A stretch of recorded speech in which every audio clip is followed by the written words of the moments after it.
नमस्कार फ्रेंड। आज आम सांग मैंने सब मिसी नंदनकानन देखापी आसीचु। नंदनकानन गेट पाखे जब जस्ट सामने पहुँचीचु। अबे आम नंदनकानन जाऊँ टिकट नबू आज नंदनकानन फुल एंजॉय करिवार मोर प्रोग्राम अच्छी। एबे आम जस्ट नंदनकानन गेट सामने अच्छु।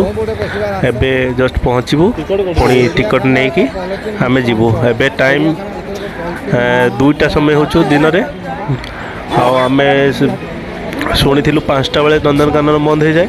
ये सांग आम 2 जन सांग आगे चलती।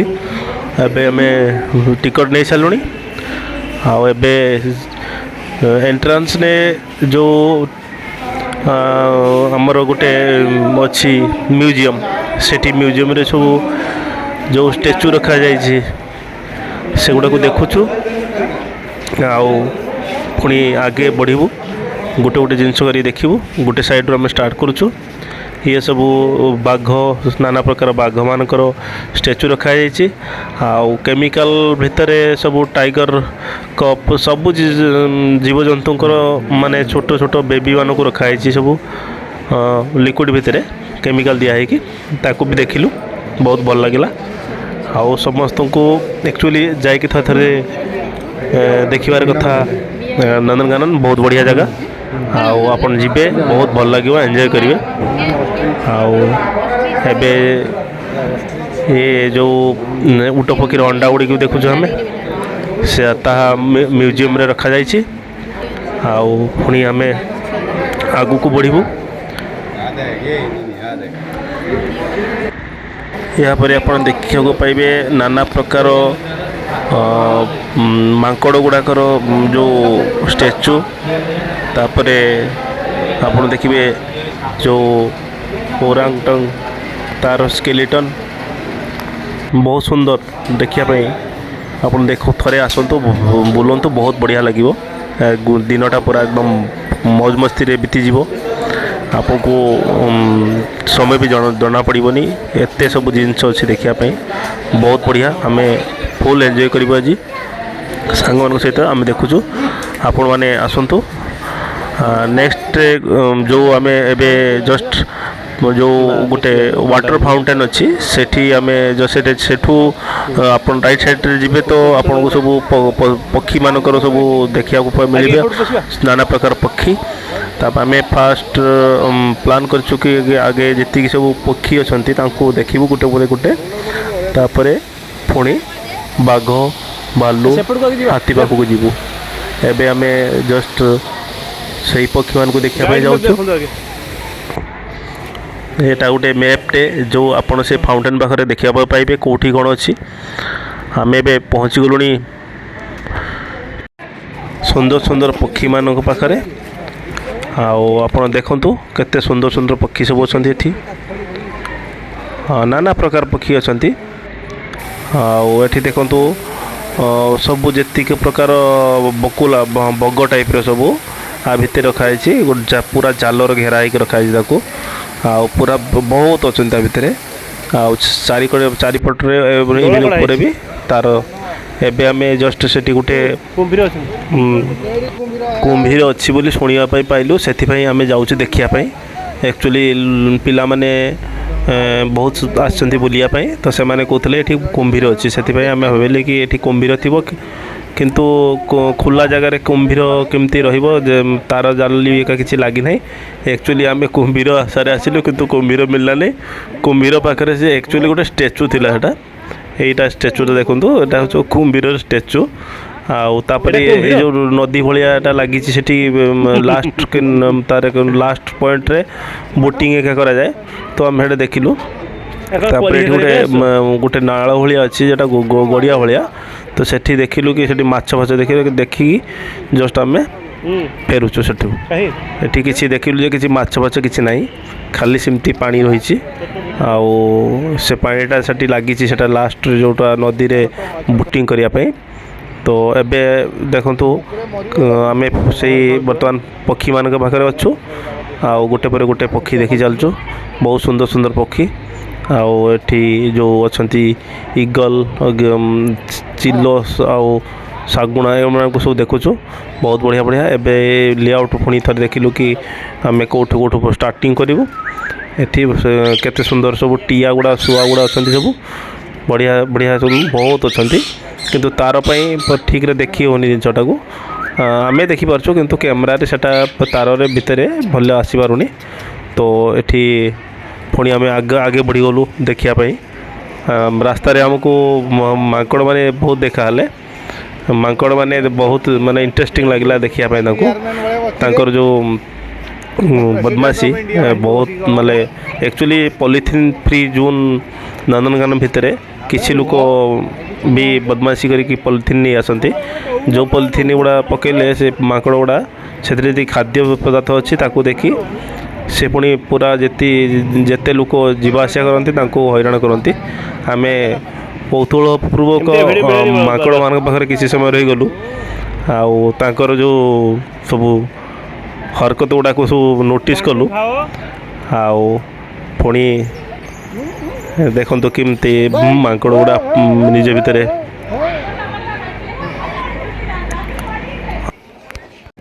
ଏବେ ଆମର ଯେଉଁ ସାଙ୍ଗ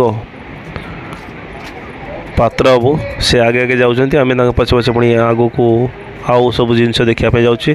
ଆଗରେ ଭାଲୁମାନେ ଅଛନ୍ତି, ଭାଲୁମାନଙ୍କର ସବୁ ଅଛି ଏଠି 3-4 ଜାଗା ଅଛି। ଆମେ ଫାଷ୍ଟ ଏଠୁ ଷ୍ଟାର୍ଟ କରୁଛୁ। ୟା ପଟରୁ ଯେଉଁ ବାଁ ପଟକୁ ଗଲେ ସବୁ ଭାଲୁମାନଙ୍କର ଯେଉଁ ବନା ହେଇଛି ସେଇଟା ଦେଖିବା ପାଇଁ ପାଇବୁ। ଆମେ ଦେଖିଲୁ ଯେ ଗୋଟେ ଭାଲୁ ଜଷ୍ଟ ଫ୍ରଣ୍ଟରେ ଥିଲା। ଆଉ ଗରମ ପାଇଁ କାଫି ଖରା ଥିଲା ତ ସେଥିପାଇଁ ଭାଲୁଟା ମୁହଁ ଖୋଲିକି ପୁରା ବସିଥିଲା। ତ ଆମେ ଦେଖିଲୁ ପୁରା ମାନେ ପାଖରୁ ଦେଖିପାରିଲୁ ତାକୁ। ଆଉ ଭାଲୁଟି କାଫି ସମୟ ଆମେ ସେଠି ଅତିବାହିତ କଲୁ। ଭାଲୁଟି ଯେପରି ବସିଥିଲା ତାକୁ ଦେଖି ଲୋକମାନେ ଭିନ୍ନ ଭିନ୍ନ ପ୍ରକାର ମତ ଦେଉଥିଲେ। କେହି କହୁଥିଲେ ଭାଲୁକୁ ଜ୍ୱର ଆସିଯାଇଛି, ସେଥିପାଇଁ ସେ ଚୁପଚାପ କିନା ଏମିତି ବସିଛି ମୁହଁ ଖୋଲିକି। ଆକ୍ଚୁଆଲି କଥାରେ ଅଛି ଭାଲୁକୁ ଦିନରେ ଜ୍ୱର ଆସିଥାଏ। ପୁଣି ଆମେ ନେକ୍ସଟ ଯେଉଁ ଭାଲୁ ଜାଗାକୁ ଗଲୁ, ସେଠି ଦୁଇଟା ଭାଲୁକୁ ଆମେ ଦେଖିଲୁ, ବହୁତ ପାଖରୁ ଦେଖିପାରିଲୁ। ଆଉ ସେମାନେ ପାଣି ପାଖାପାଖି ଆସିବା ପାଇଁ ଚେଷ୍ଟା କରୁଥିଲେ, ତାଙ୍କୁ ଦେଖିଲୁ। ବହୁତ ଭିଡ଼ ଥିଲା, ଲୋକମାନେ ବହୁତ ଖୁସି ହେଉଥିଲେ ଦେଖି ତାକୁ। ଭାଲୁମାନେ ବି ଖୁବ୍ ମସ୍ତି କରୁଥିଲେ, ଖାଇ ପିଇ ଆଉ ଖେଳୁଥିଲେ। ସେ ଦେଖିବା ପାଇଁ ପାଇଲୁ, ବହୁତ ଭଲ ଲାଗିଲା। ବହୁତ ହୃଷ୍ଟପୃଷ୍ଟ ଭାଲୁ ଗୁଡ଼ାକ ଦେଖିବା ପାଇଁ ମିଳିଲା, ବହୁତ ସୁନ୍ଦର ସୁନ୍ଦର ଭାଲୁ, ଯେଉଁଟା ଆମକୁ ବହୁତ ପାଖରୁ ଦେଖିବା ପାଇଁ ମିଳିଲା। ଏଇ ଯେଉଁ ପାଣି ପରେ ଯେଉଁ ବାଡ଼ାଟା ଅଛି, ସେଇ ବାଡ଼ା ପାଖରେ ଆଉ ସବୁ ଭାଲୁ ବିଷୟରେ ଲେଖା ହେଇଛି ଏଠି ବୋର୍ଡ଼ରେ। ଆଉ ଦେଖିଲୁ ଆକ୍ଚୁଆଲି ଯାହା ଆମେ ଦେଖିଲୁ, ଭାଲୁମାନଙ୍କୁ ଭଲ ଭାବରେ ରଖାଯାଇଛି। ତାଙ୍କର କିଛି ପ୍ରୋବ୍ଲେମ୍ ନାହିଁ, ବହୁତ ହୃଷ୍ଟପୃଷ୍ଟ ଅଛନ୍ତି ଭାଲୁ ଗୁଡ଼ାକ। ଆଉ ନିଜ ଭିତରେ ଲଢ଼ାଇ କରିବା ଆରମ୍ଭ କରୁଥିଲେ। ତ ଆମେ ଦେଖିଲୁ। ଏବେ ଆମେ ଏଠି ଅଛୁ, ପୁଣି ନେକ୍ସଟ ଯେଉଁ ଭାଲୁ ସରିଗଲାଣି ପ୍ରାୟ। ଆମେ ଏବେ ଚିତାବାଘ ପାଖରେ ପହଞ୍ଚି ଯାଇଛୁ। ଚିତାବାଘ ଆକ୍ଚୁଆଲି ଆମେ ଠିକ୍ ଭାବରେ ଦେଖିପାରିଲୁନି, କାହିଁକିନା ଚିତାବାଘଟି ଗଛ ଉପରେ ବସିଥିଲା। ଗୋଟେ ଚିତାବାଘ ଗୋଟେ ତଳେ ବସିଥିଲା। ତାପରେ ଲୋକଙ୍କର ଏତେ ଭିଡ଼ ଯେ ଆମେ ଦେଖିବା ପାଇଁ ଠିକ୍ସେ ଏଇ ଯେଉଁ ସାମ୍ନାରେ ଦେଖାଯାଉଛି ସେଇଟା ଦେଖିଲୁ। ଆଉ ଏଇ ସାମ୍ନାରେ ଏତେ ଜାଲ ଭିତରେ ଦେଖାଯାଉନି କ୍ଲିଅର। ପୁଣି ଆମେ ଆଗକୁ ଗଲୁ, ଦେଖିଲୁ ଯେଉଁ ଜଙ୍ଗଲି ଯେଉଁଟା ଲୁମଡ଼ି କହନ୍ତି ତାକୁ ଦେଖିଲୁ। ଆଉ 2ଟା ଲୁମଡ଼ି ଦେଖିବା ପାଇଁ ପାଇଲୁ, ଆମେ ତାକୁ ଦେଖିଲୁ। ବାଘ ଅଛନ୍ତି ବହୁତ, କିନ୍ତୁ ପାଖାପାଖି ଆସନ୍ତିନି। ଆଉ ତାକୁ ପାଖାପାଖି ସୁଟ୍ କରି ହେଲାନି, କାହିଁକିନା ବହୁତ ଦୂରରେ ଥିଲେ ସେମାନେ। ତ ଏବେ ଆମେ ଜଷ୍ଟ ବାଘ ଗୋଟେ ବହୁତ ଦୂରରେ ଅଛି, ଦେଖନ୍ତୁ। ତାକୁ ଜଷ୍ଟ ଜୁମ୍ କରିକି ଦେଖିବା ପାଇଁ ଚେଷ୍ଟା କରୁଛୁ, କିନ୍ତୁ ସେଟା ଠିକ୍ ସେ ଦେଖିପାରୁନୁ। ଲୋକଙ୍କ କୋଳାହଳ ପାଇଁ ସେମାନେ ଶାନ୍ତ ପ୍ରିୟ ଜାଗା ପସନ୍ଦ କରନ୍ତି, ପାଖକୁ ଆସନ୍ତିନି। ଆଉ ଲୋକମାନେ ହୁ ହଲ୍ଲା କଲେ ସେମାନଙ୍କୁ ଡିଷ୍ଟର୍ବାନ୍ସ ହୁଏ। ସେଥିପାଇଁ ସେମାନେ ଜଷ୍ଟ ଯେଉଁ ତାଙ୍କର ଯେ ତାର ବାଡ଼ ଅଛି ସେ ତାର ବାଡ଼ରେ ସେ ଶେଷ ଆଡ଼କୁ ରୁହନ୍ତି। ଆଉ ଏବେ ଜଷ୍ଟ ଆମେ ବିରାଡ଼ି ପାଖରେ ପହଞ୍ଚି ଯାଇଛୁ। ବିରାଡ଼ି ଦେଖିଲୁ। ଆଉ ପୁଣି ସେଇ ପାଖାପାଖି ପୁଣି ଗୋଟେ ବାଘ ହୋଇ ଦେଖନ୍ତୁ ବହୁତ ଭିଡ଼ ଅଛି। ଆଉ ଲୋକ ଫୁଲ୍ ଅଛନ୍ତି ଆଜି ଆକ୍ଚୁଆଲି ଛୁଟି ଥିଲା ତ ସେଥିପାଇଁ ଲୋକମାନେ ବହୁତ ଭିଡ଼ ଅଛି। ଏ ଆଗରେ ଆମର ସାଙ୍ଗମାନେ ଯାଉଛନ୍ତି। ଆଉ ଚାଲି ଚାଲି ଗଲୁ ଆମେ ଆକ୍ଚୁଆଲି ଆପଣ ସେ ଗାଡ଼ି ଥାଏ ଯେଉଁ ଇଭି ଅଛି ଇଲେକ୍ଟ୍ରିକ୍ ଭେହିକିଲ୍ ଆଉ ସେଥିରେ ବି ଯାଇପାରିବେ ବୁଲିବା ପାଇଁ। କିନ୍ତୁ ଆମେ କହିଲୁ ଚାଲିକି ଯିବୁ ତ କମ୍ ସେ କମ୍ ଏନ୍ଜୟ କରିବୁ। ତ ଗୋଟେ ବାଘ ଦେଖିବା ପାଇଁ ପାଇଲୁ। ବହୁତ ଦୂରରେ ଅଛି। ଜୁମ୍ କରୁଛି ଦେଖନ୍ତୁ। ବହୁତ ଦୂରରେ ଅଛି।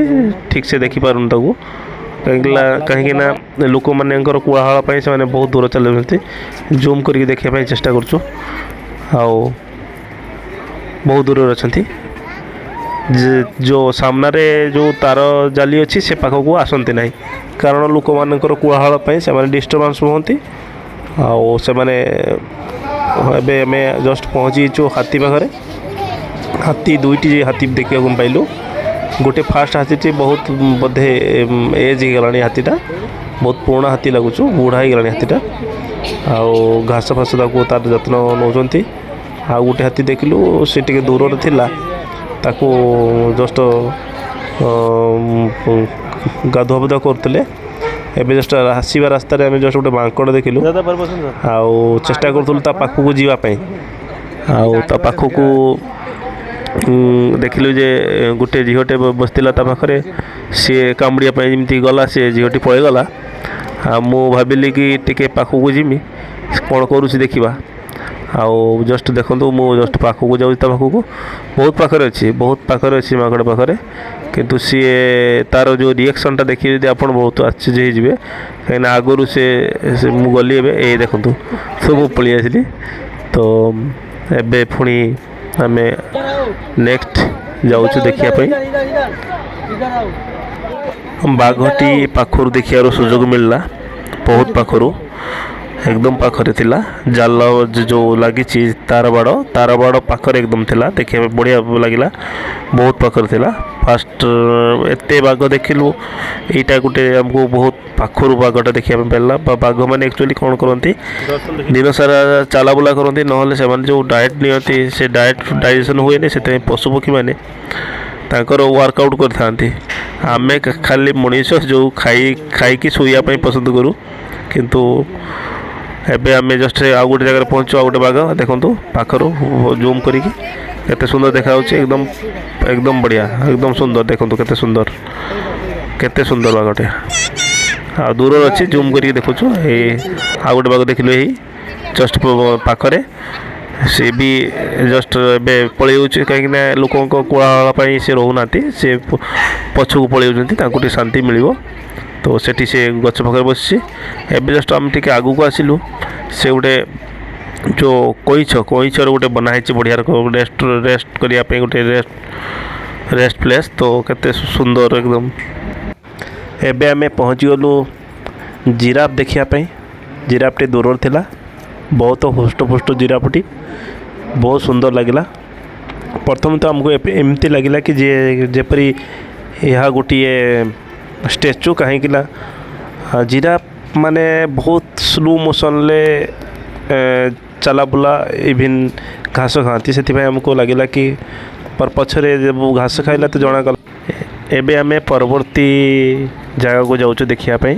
ରାସ୍ତାରେ ଆମେ ଯାଉଛୁ ଜଷ୍ଟ ସଫାରି ଯିବା ଚକରରେ ଥିଲୁ। କିନ୍ତୁ ଟାଇମ୍ ବହୁତ ହେଇଥିଲା। ସେଥିପାଇଁ ଆମେ ଡିସିସନ୍ ନେଲୁ କି ଆମେ ସଫାରି ଯିବୁନି।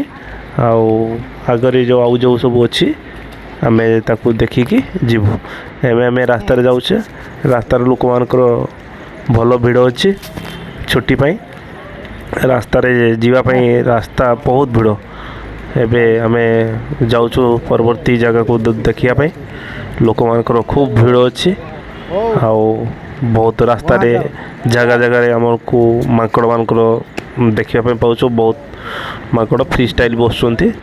ଲୋକଙ୍କ ସହିତ ଏତେ ଇକୋ ଫ୍ରେଣ୍ଡଲି ହେଇଛନ୍ତି କି ସେମାନେ ଲୋକମାନେ ପାଖକୁ ଗଲେ ବି କିଛି ରିଏକ୍ସନ୍ ଦେଉନାହାନ୍ତି।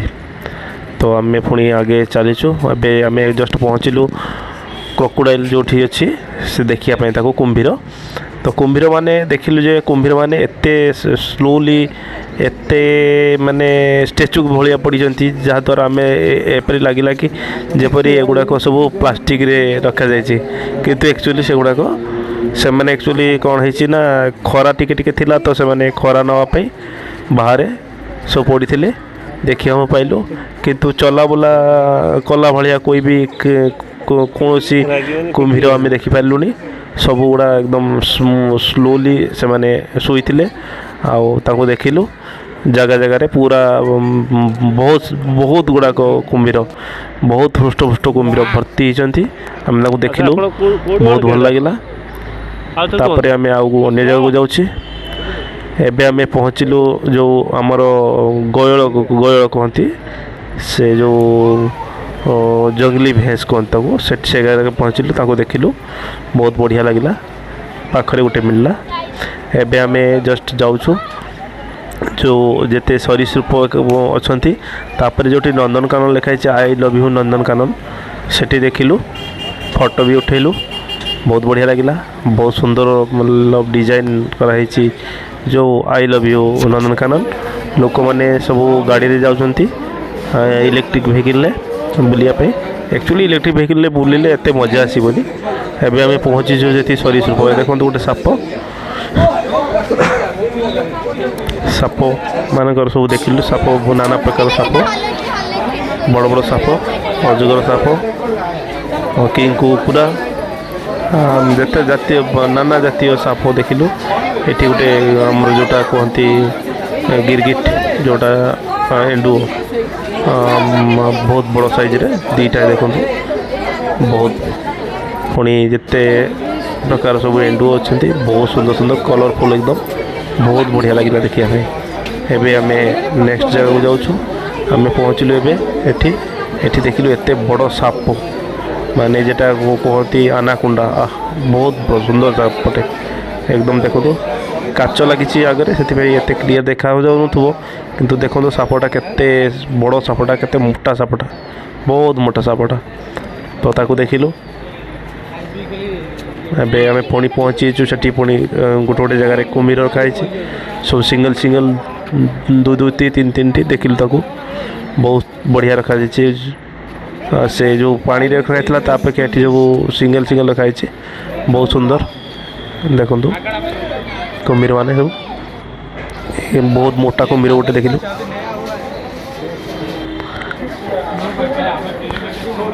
ଏବେ ଆମେ ଏସବୁ ନାନା ପ୍ରକାର କୁମ୍ଭୀର ଅଛି ଏଠି।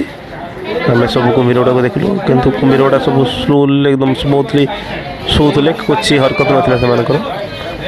ଏବେ ଆମେ ପୁଣି ଆସିଛୁ ସାପ ଦେଖିବା ପାଇଁ। ଦେଖନ୍ତୁ କେତେ ଖତରନାକ ସାପ ଗୁଡ଼ା ସବୁ। ଦେଖ ପାଣିରେ ଆମେ ଦୁଇଟା ସାପ ଦେଖିଲୁ, ଦୁଇଟା ଅଜଗର ଟାଇପ୍ର ସାପ ପାଣିରେ, ବହୁତ ମୋଟା ସାପ ପାଣିରେ ଥିଲେ, ଏକଦମ କିଛି ହରକତ ନଥିଲା ଆଉ ବହୁତ ଖତରନାକ ଦୁଇଟା ବହୁତ ମୋଟା ସାପ। ଏବେ କଇଁଛ ପାଖରେ ପହଞ୍ଚିଛୁ। କଇଁଛ ମାନେ ଦେଖିଲୁ, ବହୁତ ଗୁଡ଼ାଏ କଇଁଛ। ତାପରେ ପୁଣି ଆଉ ଲେଫ୍ଟ ସାଇଡ଼୍ରେ ପୁଣି ଦେଖିଲୁ କୁମ୍ଭୀରମାନେ ଶୋଇଛନ୍ତି।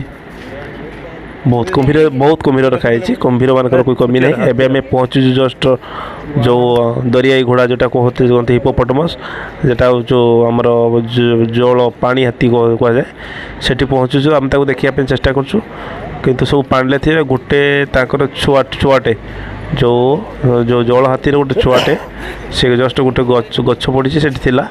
ଆଉ ସବୁ ଚାରିଟା ଖଣ୍ଡେ ଆମର ପାଣିରେ ଥିଲେ, ଉପରକୁ ଆସିନଥିଲେ। ତାଙ୍କୁ ଆମେ ଦେଖୁଥିଲୁ ଜଷ୍ଟ ପାଣିରେ ତାଙ୍କର ହରକତ ଜଣାପଡ଼ୁଥିଲା। ଆମେ ଜଷ୍ଟ ଟିକେ କିଛି ସମୟ ଏଠି ଅପେକ୍ଷା କଲୁ, ତାକି କେହି ବାହାରକୁ ଆସିବ ତ ଦେଖିବା ପାଇଁ ପାଇବୁ, କିନ୍ତୁ କେହି ବାହାରକୁ ପୁରା ଆସିଲେ ନାହିଁ। ଆଉ ଆମେ ଜଷ୍ଟ ତାକୁ ଅପେକ୍ଷା କଲୁ। ଏବେ ଦେଖନ୍ତୁ ଟିକେ ବାହାରକୁ ଆସିବେ, ଦୁଇଟା ଦେଖିବା ପାଇଁ ପାଇଲୁ ଆମେ ବାହାରକୁ ଆସିବାର। ସେ ଲାଷ୍ଟରୁ ଦେଖିବା ପାଇଁ ଆପଣ ଦେଖିପାରୁନଥିବେ, ଜୁମ୍ ବିନା ଜୁମ୍ରେ ଦେଖାଯାଉନି କ୍ଲିୟର। ଚାରିଟି ଦେଖିବା ପାଇଁ ମିଳିଲା। ଆଉ ସେମାନେ ଜଷ୍ଟ କୂଳକୁ ଯାଉଛନ୍ତି, ଧୀରେ ଧୀରେ ଉଠିବା ପାଇଁ ଚେଷ୍ଟା କରୁଛନ୍ତି। ଆମେ ଜଷ୍ଟ ଚାରିଟା ଆଉ ଗୋଟେ ଛୋଟଟେ 5ଟା ଦେଖିବା ପାଇଁ ପାଇଲୁ ପାଣି ହାତୀ। ଆଉ ବହୁତ ସୁନ୍ଦର ସୁନ୍ଦର ଅଛନ୍ତି ହୃଷ୍ଟପୃଷ୍ଟ, କିନ୍ତୁ ପୁରାଟା ଦେଖି ହେଲାନି କାହିଁକିନା ସେଗୁଡ଼ାକ ସବୁ ପାଣିରେ ଥିଲେ ସେମାନେ, ତ ସେଥିପାଇଁ ଆମେ ଦେଖିପାରିଲୁନି। ଏବେ ଦେଖନ୍ତୁ ସେ ଯେଉଁ ଦୁଇଟି ତ ସେ ଲାଷ୍ଟ କୋଣରେ ଉଠିବା ପାଇଁ ଚେଷ୍ଟା କରୁଛନ୍ତି, କିନ୍ତୁ ସେମାନେ ଉପରକୁ ଉଠିଲେନି। ଆମେ ବହୁତ ସମୟ ଅପେକ୍ଷା କଲୁ, ସେ ଉପରକୁ ଉଠିଲେନି ତାକି ଆମେ ଦେଖିପାରିଥାନ୍ତେ।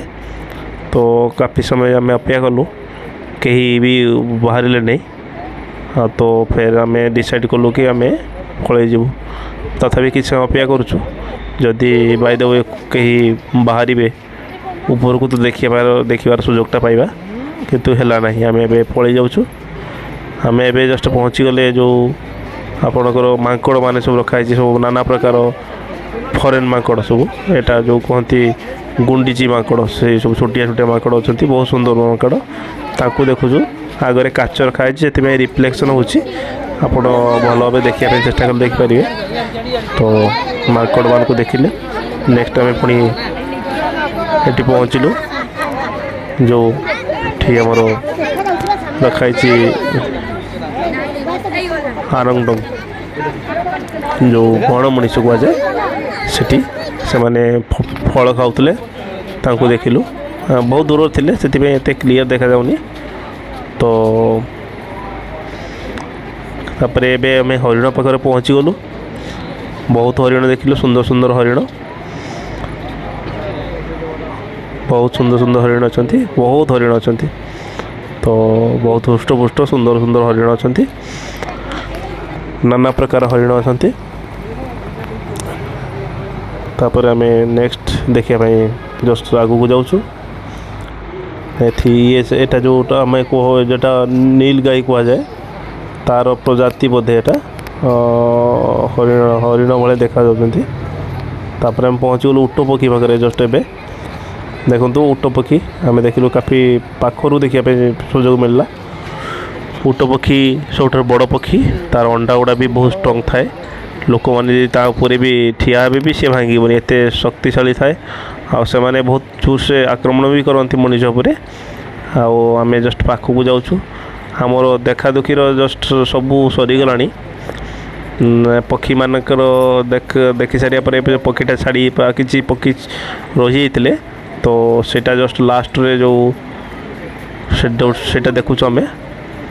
ଏବେ ପାଖରେ ଦେଖିବେ, ପାଖରେ ଦେଖନ୍ତୁ କେତେ ସୁନ୍ଦର ସୁନ୍ଦର ପକ୍ଷୀ ଅଛନ୍ତି, ଛୋଟ ଛୋଟ ଉଟ ପକ୍ଷୀ, ବହୁତ ସୁନ୍ଦର ସୁନ୍ଦର। ଆଉ ପାଖକୁ ଟିକେ ଯାଉଛି, ଦେଖନ୍ତୁ ଦେଖନ୍ତୁ ଦେଖନ୍ତୁ, ବଢ଼ିଆ ସୁନ୍ଦର ସୁନ୍ଦର ଏକଦମ ପାଖରେ, ବହୁତ ସୁନ୍ଦର ସୁନ୍ଦର। ଏବେ ଦେଖନ୍ତୁ କେତେ ଲୋକ ଭିଡ଼ ଅଛନ୍ତି, ବହୁତ ଭିଡ଼ ଅଛନ୍ତି, ବହୁତ ଭିଡ଼। ଆଉ ପକ୍ଷୀମାନଙ୍କୁ ଦେଖିନେଲୁ ପାଖରୁ, ବହୁତ ସୁନ୍ଦର ଲାଗିଲା। ଆପଣମାନେ ବି ଆସନ୍ତୁ, ଦେଖନ୍ତୁ, ବହୁତ ବଢ଼ିଆ ଜାଗା, ଟାଇମ୍ ସ୍ପେଣ୍ଡ କରନ୍ତୁ। ଆମର ଗୋଟେ ଅଫସୋସ ରହିଗଲା, ଆମେ ସଫାରି ଯାଇପାରିଲୁନି, ଯେଉଁଠି ଫ୍ରିରେ ବାଘ, ଭାଲୁ, ହାତୀ ଆଉ ହରିଣମାନେ ଅଛନ୍ତି। ଏଠି ଆମେ ଜଷ୍ଟ ଆଗରେ ପହଞ୍ଚିଲୁ। ଏଠି କିଛି ଷ୍ଟାଚ୍ୟୁ ରଖାହେଇଛି। ଆଉ ଏଟା ହେଉଛି ୱାଟର ଫାଉଣ୍ଟେନ୍, ଯେଠି ଲୋକମାନେ ସେଲ୍ଫି ନେଉଛନ୍ତି। ସବୁ ଛିଡ଼ା ହେଇଛନ୍ତି, ଆମେ ମଝିରେ ଯାଉଛୁ। ଲୋକମାନେ ଦେଖନ୍ତୁ କେମିତି ସେଲ୍ଫି ନେଉଛନ୍ତି। ଆମେ ଜଷ୍ଟ ଆଗକୁ ବଢ଼ି ଚାଲିଛୁ, ଗ୍ରୁପ୍ ହେଇକି ଆସନ୍ତି ସବୁ। ଆଉ ପାଖ କିଛି ବାହାରିଆ ଲୋକ ବି ଆସୁଛନ୍ତି, ମେନଲି ୱେଷ୍ଟବେଙ୍ଗଲରୁ ବେଶୀ ଲୋକ ଅଛନ୍ତି। ସେମାନେ ଟିକେ ବୁଲାବୁଲି କରିବା ପାଇଁ ଆମ ଓଡ଼ିଶା ଠାରୁ ବେଶୀ ଭଲ ବୁଲାବୁଲି କରିବା ପାଇଁ ସେମାନେ ପସନ୍ଦ କରନ୍ତି। ତ ସାଧାରଣତଃ ଆପଣ ଦେଖିବାକୁ ପାଇବେ କି ବଙ୍ଗାଳୀମାନେ ବହୁତ ଜାଗାରେ ଆମର ଯେଉଁଠି ସବୁ ଅଛି ବୁଲିବା ଜାଗା ସବୁ ଦେଖିବା ପାଇଁ। ଆମେ ଜଷ୍ଟ ଏକ୍ସିଷ୍ଟ ଗେଟ୍ ଆଡ଼କୁ ଯାଉଛୁ। ଆମର ଆଜିର ଯେଉଁ ବୁଲିବାଟା ସରିଗଲା। ଏଠି କମ୍ ସେ କମ୍ ଆମକୁ 3 ଘଣ୍ଟା ଲାଗିଗଲା ପୁରା ବୁଲିବା ପାଇଁ। ପୁରା ଯାହା ଯେତିକି ଦେଖିବା ପାଇଁ ଚେଷ୍ଟା କଲି ଦେଖେଇଲି। ଆଉ ଯଦି ଆପଣଙ୍କୁ ଭଲ ଲାଗିଥିବ, ଆଉ କେଉଁ ଜାଗା ଗଲେ ଆପଣଙ୍କୁ ବି ଦେଖିବା ପାଇଁ ଚେଷ୍ଟା କରିବି। ଏବେ ଆମେ ଜଷ୍ଟ ଫେରୁଛୁ। ଆମେ ପହଞ୍ଚିଗଲୁଣି ଯେଉଁ ଶେଷ ଗେଟ୍ ପାଖରେ। ଏକ୍ସିଷ୍ଟ ହେଇଯିବା ଏବେ, ବହୁତ ଟାଇମ୍ ହେଲାଣି, ସନ୍ଧ୍ୟା ହେବା ଉପରେ। ତ ଆମେ ଆମ ଜାଗାରେ ବି ପହଞ୍ଚିବୁ। तो से आम ए लोक मैंने भी सब फेरुंट